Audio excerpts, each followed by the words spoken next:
Okay. Let's see.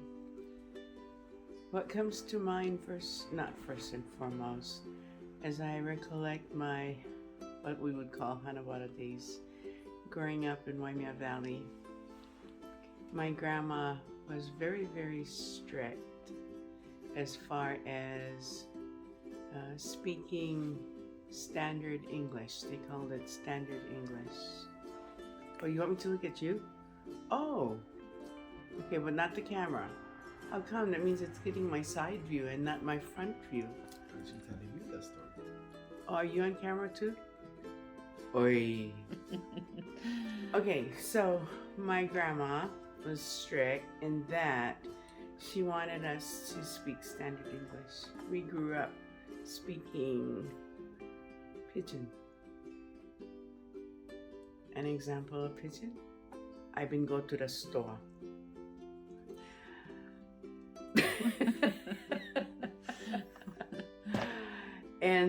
And when she heard that, she would stop me in my tracks and say, "Uy, it's I went to the store, not I been go."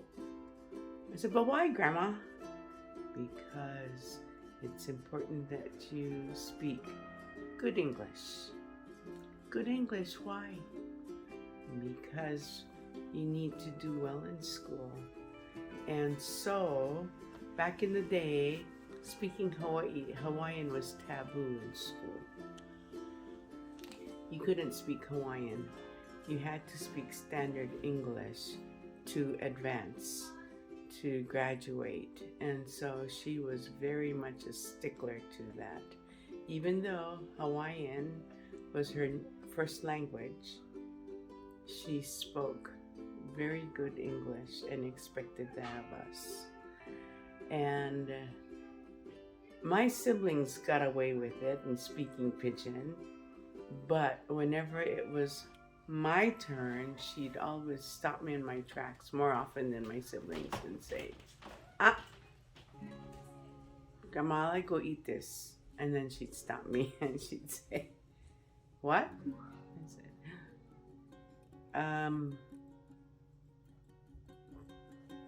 "Can I have that?" I had to stop and think how to speak standard English. But you know what? I'm grateful for that, because when I went to school, it was more natural for me to speak standard English than many of my classmates. So that was an important thing that my grandma instilled in me growing up. Another thing that I appreciate her for was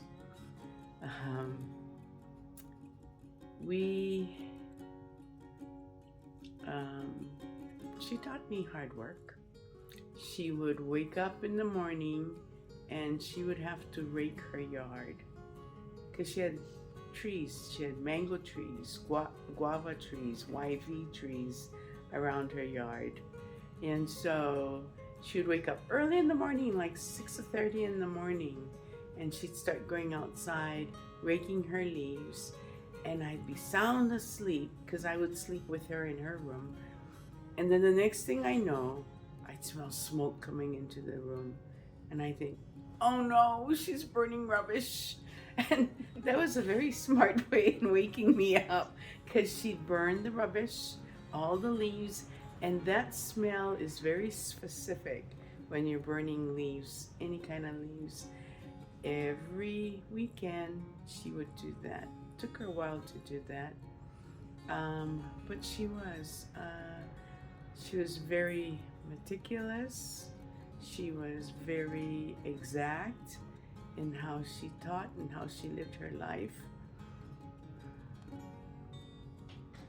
Another thing I remember, she was a chorister in her little branch. But we didn't have a piano at home. There was a piano in the church in the back of her house, but at home. And so when she had to teach herself a new hymn, back in the day, Sunday school, you would have a time where you would learn, they would give time to learn a new hymn in Sunday school before the lesson started. So Grandma would teach herself a new hymn, going through the do, re, mi, fa, sol, la, ti, do.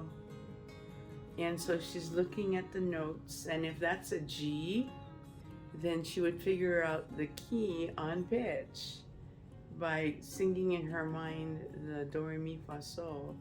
And that's how she learned the music. And she learned it sufficiently where she could teach the members. And when she went to church and had the piano there, she would play it and she was on key. But yeah, I imagine that. And I used to think, Grandma, what you doing? She says, I'm learning the song. And then so she'd go, do, so, do, la, fa. And I was impressed. That's another thing. She was talented as far as that went in learning the songs. And then, because I slept with her every night before we go sleep, she says, Uy, come on, we're going Ohana. And I'd be tired in bed. I said, Grandma, she says, come on, let's Ohana. And she would sit up and wait for me to sit up. So I think from that small childhood time instilled in me the importance of having family prayer. Because she always did it. And sometimes she did it in Hawaiian, and sometimes she did it in English. But that's another memory that I have of her. Another one, when we were growing up, Kikaha Ward needed to branch, at the time, was needed to make money so that we could contribute to the building fund to build us a new chapel. And so while I grew up, we would go to the hotels to entertain. Thursday nights, we went to Kauai Inn, and later when Kauai Inn closed down, we went to Kauai Surf, and then Friday nights we'd go to Kokopam. And as a little girl, we would dance hula and sing for the tourists, and I think it was like for an hour. And the church had a bus that they got from the plantation, and that's how we go to the hotels on the bus, and that was the most funnest times that I remember going. We loved going on the bus rides because we'd sing, and that's when I learned all these songs, going and coming from the hotels. And my grandma would go, and I could go with her. And I enjoyed going to the hotel to dance hula, sing, entertain. Part of the program, Auntie Margaret. Remember Auntie Margaret? Auntie Margaret was the MC. And she had her own program in mind. And we would sing, dance. She'd have audience participation where we would have to go and pick up audiences and bring them up, and then we would teach them hukilau and basic steps. And then if there was somebody celebrating an anniversary or a birthday, we'd sing happy birthday to them, or we'd sing the Hawaiian wedding song to them to honor the tourists that was there. And after the program, a lot of the times the tourists would donate their cakes to us. And so after we sang, we always had desserts after, ice cream or drink. Those were fun times growing up. They really were. And we enjoyed going and coming as much as entertaining. Yeah. And none of my children will ever experience that.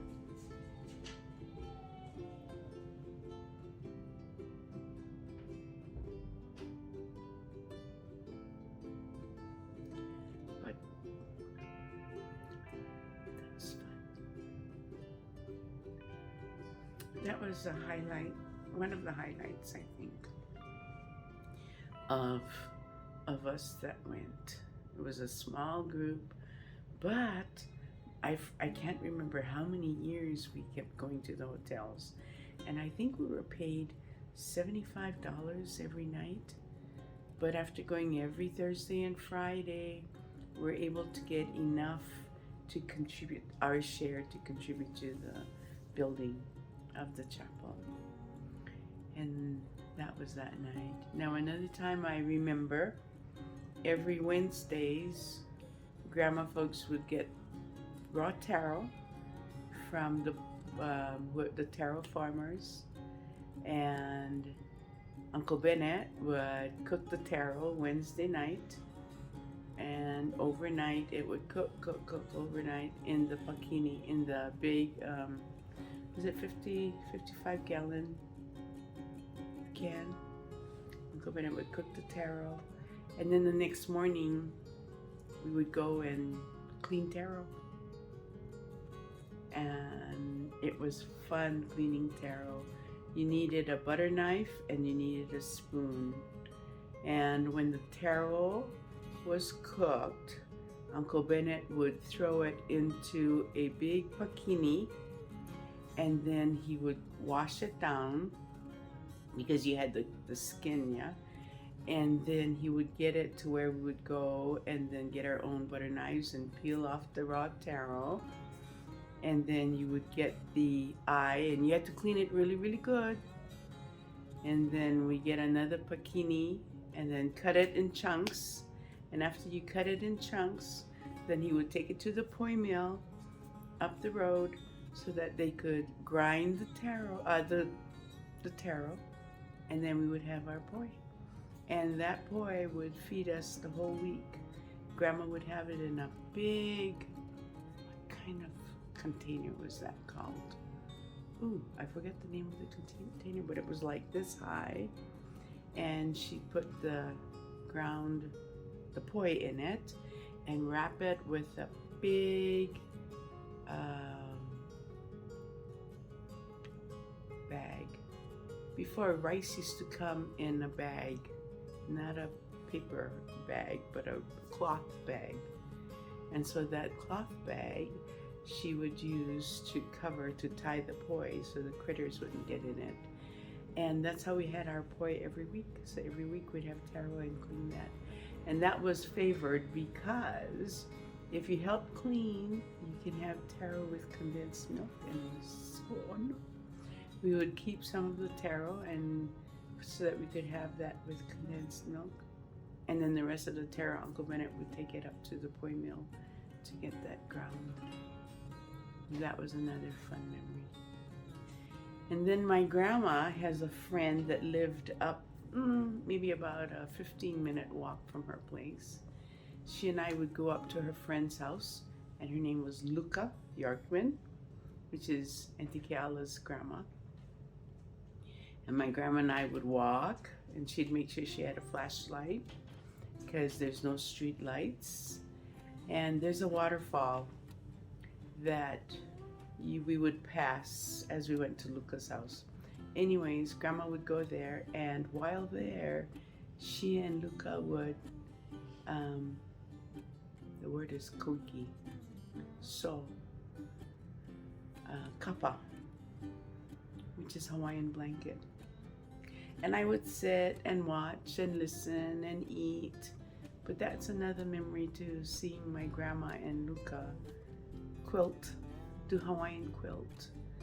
And I didn't realize how time consuming it was, how tedious it was. It was just something natural that grandma did. In the evening, we'd walk up to Luca's, and that was her time with her friend, and they would wala'au as they quilted. And when they didn't want me to hear things, they would speak in Hawaiian. But yes, those are fond memories. And it's interesting because at that time we were living with grandma. My parents and Uncle Bones and Uncle Kenway, my siblings, lived in the back room. There were 3 bedrooms in the house and one on the outside. They built a room outside. Anyway, so Mommy, Daddy, Bones, Kenway, Queenie, lived in the back room. And then Uncle Bennett and Morris lived in the middle room. And Grandma and I stayed in the front room of the house. 3 bedrooms in the Malka house. And that's why I would go with my grandma, because I slept with her. So a lot of the times I just went with her. Now, there also, every summer in the month of June, Grandma would go to Honolulu. My grandma would go to Honolulu. Why? Because the branch would go to Temple every summer in June. They'd stay in Laie for 1 week, go to the temple, and then after the temple session, Grandma would stay in town in Manoa with her daughters and visit them there and then come home. I always wanted to go, but my daddy would say, nope, too hot-head, you cannot go. And so I was so sad I couldn't go because my grandma was willing to take me. Daddy, can I go with Grandma to Honolulu? Nope, you're too hot-head. So anyways, I couldn't go. But we eventually did.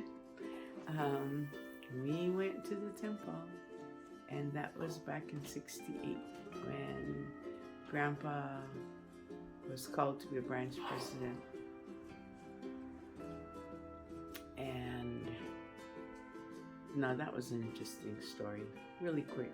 It was on a Sunday, and the missionary, the full-time missionary that was serving, was asked to go get Grandpa to the church. And Grandpa was up in the hills hunting, and so Uncle Tony Wong went up to the hills to get Grandpa, brought him down. Grandpa met with the missionary and eventually the mission president, and was called to be branch president.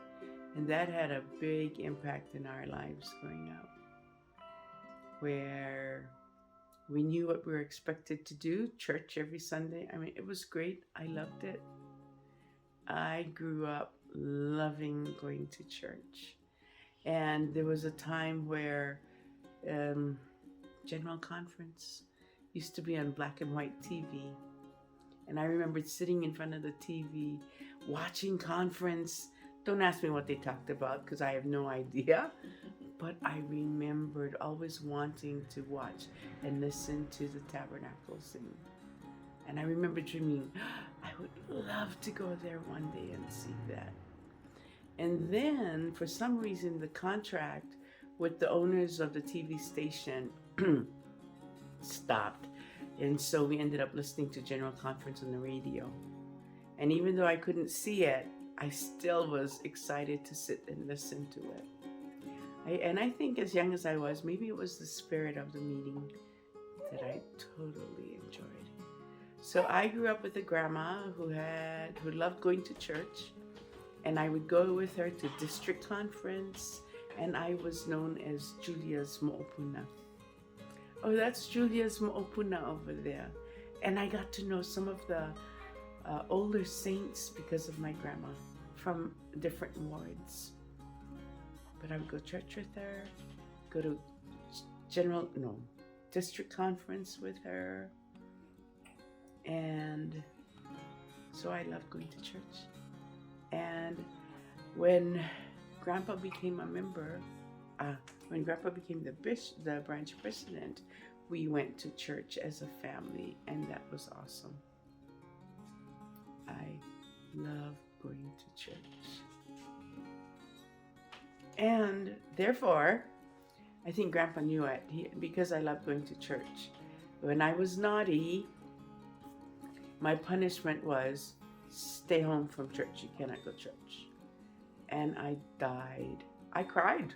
He knew what cord to pull because I was so sad. I couldn't go to Mutual, which is Young Men, Young Women. At the time, it was called MIA.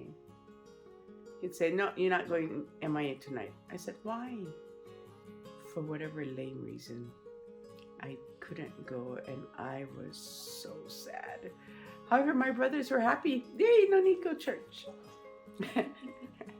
And I looked at them, and I cried, and they said, well, you're weird, whatever. But I did. I was so sad that I couldn't go to church. I cried. I cried I couldn't go to Mutual. I cried when he told me I couldn't go to church. And then when I got older, I thought, wow, that was really dumb to do that. My father, who's supposed to be smart, even though he never went to college, he was a very smart man. It was very risky to stop me from going to church. But what did he say? No, it wasn't. I knew you enough because I knew you really wanted to go to church. And that really bothered you, and the impact it had on you was the right punishment for you. Would I do that to my kids? No ways. They'd probably be jumping for joy too, like their uncles. Anyways, those were some of the memories. And of course, we lived across the street from the church, and so we'd see cars come and go. And when I couldn't go, I would stay at the window and look, and I would be so sad. But like I said, my siblings thought I was weird, but that's okay. If they could, and they did. They thought I was weird, being sad for not being able to go to church. So that was part of my childhood that I remember. And even though at the time I realized later on that I lived off of my parents' testimony growing up, it was great for me because I knew that's where I wanted to be. So much so that my dreams growing up were graduate from high school,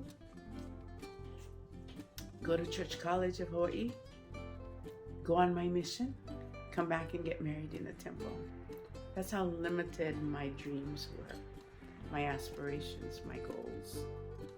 And so I went to high school, and after high school I wanted to go to Church College.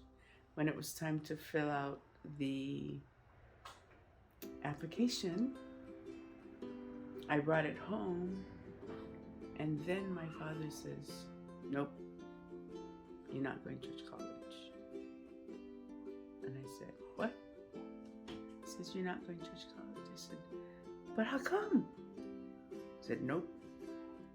I was crushed. Talk about these crushing moments growing up. I was sad that I couldn't go to Church College. And so the next best thing, because all the deadlines for the different schools had passed, so I was going to the community college back home, which is Kauai Community College. And at the time, the campus was next to the Kauai High School campus. And so I went to KCC. And when I went there, I met with the counselor, and the counselor says, okay, Melva, what do you want to major in? I don't know. He said, well, what subjects do you enjoy? And I said, music and speech. He said, okay. And I said, why don't, he said, okay, well, do you think you want to continue on to transfer to a four-year college? Because KCC was just a two-year college. I said, I have no idea. He said, well, I tell you what, because you're not sure, how's about we set your schedule up so that if you decide to transfer, then your credits will all be transferable. I said, okay, that's fine. So I went through my 2 years of college at KCC, and I guess it was a blessing in disguise because my GPA was good, where I was, what did they call it?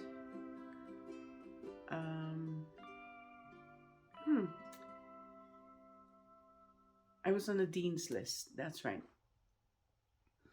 And so when it was time for graduation, I graduated with an associate degree at the community college, and then applied to continue on to Manoa campus. Excuse me. By this time, however, I went home and told Grandpa, okay, I want to transfer to Manoa, which meant moving to Honolulu. He said, oh, why do you want to go to Manoa? Why don't you go to BYU? And I said, excuse me? He said, don't you want to go to BYU? And I said, no, why do I want to do that? I said, all of my credits are transferable to UH in the system there. If I go to BYU, I lose a lot of credits and then I have to make up more credits. So I said, no, I don't want to go to BYU anymore. It doesn't make sense to go there. So I went to Manoa. And I can remember, by this time I had gone to Honolulu just twice. Once was to go to the temple to be sealed to Grandma and Grandpa. And then the other one was to go spend the weekend with some friends from Maui. But that was just the second time I'd gone to Honolulu. So going to Honolulu by myself was a big thing. So I went. At the time, UH chartered planes for all the kids that were going to University of Hawaii, outer island kids. So arrangement was made for me to catch the plane with another friend of mine from KCC. He and I became good friends, and we decided that we were going to go on the same plane together. And so we hopped the plane, and his name was, oh, what is his name? Hello, how rude. His father was a professor at KCC. And so we took the same classes because we were planning to go to Manoa. So we caught the plane together, and there were other kids, students that caught the plane, and there was a bus waiting for us at the airport, took us to the dorm, and I ended up being in an all-girls dorm, and I was the only Mormon in that dorm.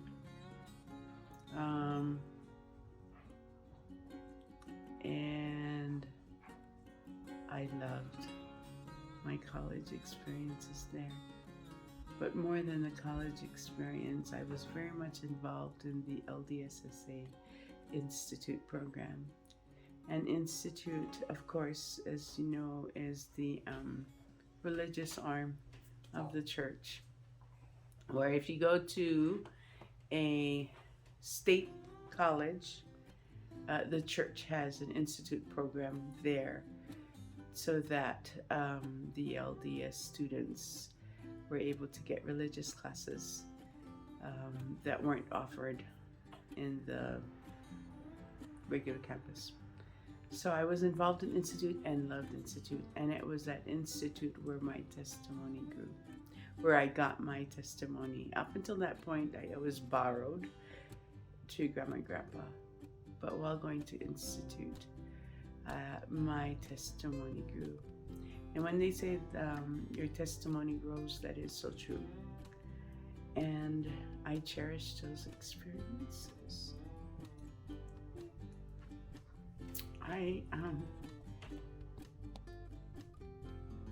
And for me, fortunately, many of my friends are still my friends from then, because I think we all were searching for and found our testimonies there. And so there is a bond.